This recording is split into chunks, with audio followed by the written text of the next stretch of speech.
ਦੁਨੀਆ 'ਚ ਅਸੀਂ ਵਿਗੜੇ ਚੰਗੇ ਆ, ਪਰ ਅਸੀਂ ਕਿਸੇ ਤੋਂ ਜੈਲਸ ਕਰਦੇ ਨਹੀਂ।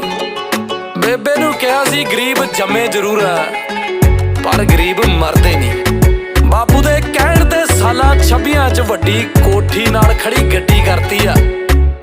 ਜ਼ਿੰਦਗੀ ਲੰਬੀ ਜੀने का कोई शौक नहीं हमें, जिन्नी क मिली ओही वड्डी करती है, ओही वड्डी करती।